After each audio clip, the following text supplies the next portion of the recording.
अस्सलामुअलैकुम नाज़रीन, मैं हूँ सैयद सलवा।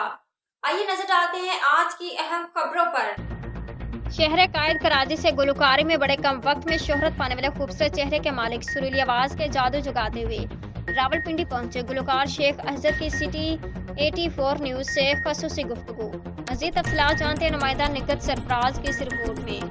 अस्सलाम वालेकुम नाजरीन, मैं हूं आपकी होस्ट निगत सरफराज और मैं इस वक्त मौजूद हूं रावलपिंडी अपने ही ऑफिस के स्टूडियो में। और मेरे साथ इस वक्त मौजूद हैं जो किसी भी तारुफ के मोहताज नहीं, डायरेक्शन और प्रोड्यूसर भी रह चुके हैं और बेहतरीन फ़नकार भी हैं। अल्लाह ने खूबसूरती के साथ साथ मीठी और सुरीली आवाज़ से भी नवाजा है। कराची से आपका ताल्लुक़ है सर शेख आरिफ साहब, हम आपको रावलपिंडी अपने स्टूडियो में वेलकम करते हैं। शुक्रिया जी कि आपने स्टूडियो में बुलाया और बहुत अच्छा लगा मुझे आपके पास आके। और ये सिलसिले हैं और गाने वाने तो होते रहते हैं, चलते रहते हैं, काम चलता रहता है सिलसिला। तो ये सूरत हाल है और बस ये पहले कराची का आर्टिस्ट रहा हूँ मैं, तो अभी आजकल इस्लामाबाद पिंडी में होता हूँ मैं। तो ये सूरत हाल है और बस आप लोगों का प्यार मिलना शुरू हुआ है यहाँ पे पिंडी में भी मुझे। जैसे मैं कराची में था, मैंने फील्ड छोड़ दी थी। मैं कराची से जब यहाँ पे आया तो मैंने अपना रेस्टोरेंट रन किया था यहाँ पे, तो बड़ा अच्छा रेस्टोरेंट चला था, लेकिन वो कोरोना की नज़र हो गया था। तो आपको पता है ना, छोटा आर्टिस्ट के जो सिलसिले होते हैं तो वो जब वो लाजमी आता है इनकम, तो फिर दोबारा मैं इस फील्ड में दोबारा यहाँ आया, फिर अपना नाम बनाने के लिए दोबारा इंट्रोड्यूस हुआ यहाँ पे। लोगों से मिला, मुलाकात की आर्टिस्टों से, दूसरे लोगों से, तो उनसे बड़ी सपोर्ट मिली मुझे। फिर मैं प्रोग्राम दोबारा शुरू किया यहाँ पे मैंने। तो अल्हम्दुलिल्लाह अल्हम्दुलिल्लाह यहाँ पे बड़े अच्छे प्रोग्राम किए हैं मैंने। यानी कि समझ लें 31 दिसंबर से लेके अब तक मैं तकरीबन 25 से 30 प्रोग्राम कर चुका हूँ। सर आप हमें ये बताएं कि आपको गुलकारी का शौक कब और कैसे पैदा हुआ? गुलकारी का शौक़ मुझे बचपन से तो होता ही है शौक़, ठीक है ना। लेकिन जब देखते थे किसी को गाते हुए टीवी पे देखते थे तो दिल चाहता था कि हम भी इस जगह हों। तो और फिर स्टेज पे गाते हुए देखते थे सबको। तो अल्लाह ताला ने मुझे इस तरह करा कि मैं इस स्टेज पे आ गया। तो स्टेज पे फिर गाना शुरू होता रहा, फिर वो चलते रहे सिलसिले। तो ये अल्लाह का करम होता रहा। तो ये बस सिलसिले थे, तो बस और लोगों को आवाज़ भी अच्छी लगने लगी। तो ये मेरे लिए और प्लस पॉइंट हो गया कि अल्लाह ताला ने मुझे इज़्ज़त दी। तो बहुत अच्छा लगता है। शेख साहब आपने कितने प्रोग्राम कर लिए हैं? मैंने एक्चुअल में तो कराची में तो बेतहाशा प्रोग्राम किए हैं, बेतहाशा प्रोग्राम किए, क्योंकि फील्ड के हवाले से भी बहुत सारा, तो अनगिनत प्रोग्राम है जो हज़ारों में आते हैं।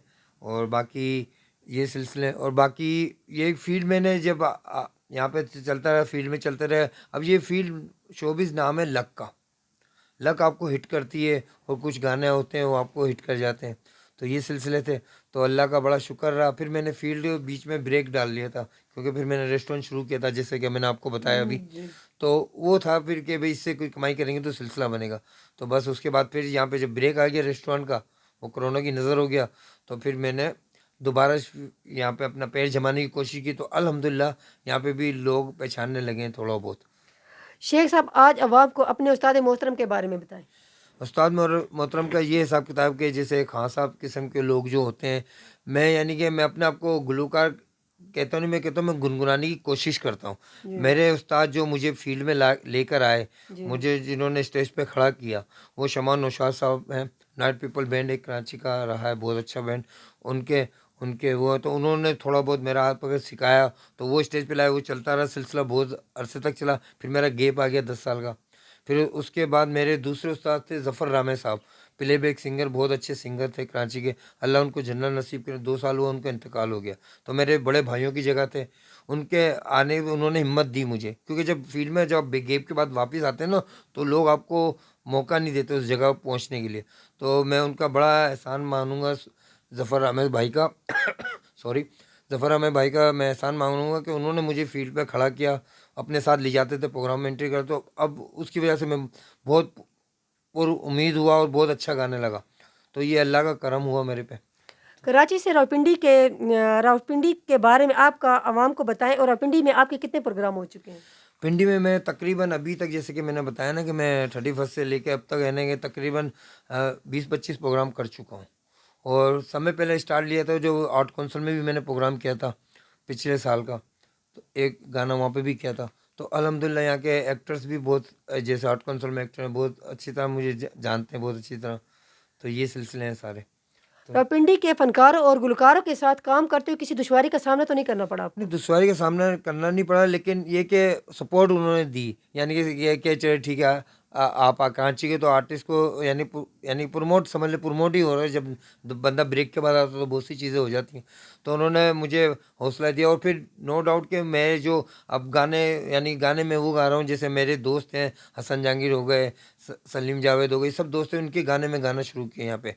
तो वो बड़े पॉपुलर हो रहे हैं, तो वो अच्छा लग रहा है, लोगों को चेंज लग रहा है। लोग जैसे आलमगीर के गाने गाता था मैं शुरू में, आलमगीर भाई के, तो आलमगीर के गाने भी सुने तो लोग समझते थे कोई किसी नए, तो लोग बहुत से नौजवान पहचानते ही नहीं है, वो हमारे पॉप सिंगर रहे हैं आलमगीर भाई, आलम भाई, अल्लाह ताला उनको सेहत और तंदुरुस्ती अता फरमाए।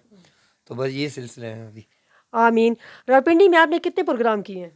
अभी जैसे कि मैंने बताया, रावलपिंडी में तकरीबन मैं अपने यहाँ तकरीबन 20 से 25 प्रोग्राम कर चुका हूँ अभी तक।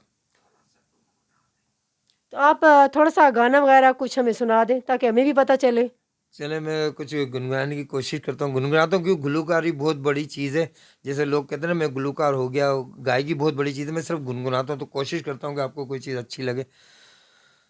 जिस दिन से देखा है तुमको सनम, बेचैन रहते हैं उस दिन से हम, लगता है ऐसा खुदा की कसम, तुम मेरे हो।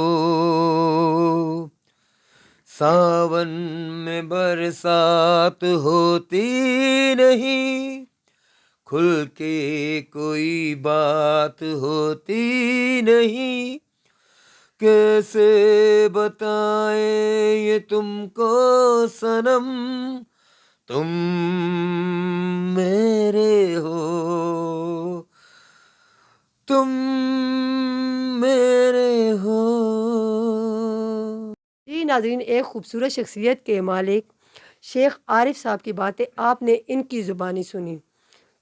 शहर इक़्तिदार और जुड़वां शहर रावलपिंडी इस्लामाबाद में शेख साहब को अपने प्रोग्राम में दावत देकर इनके गाने और गज़लें सुने और अपने प्रोग्राम में चार चांद लगाएं। Camera team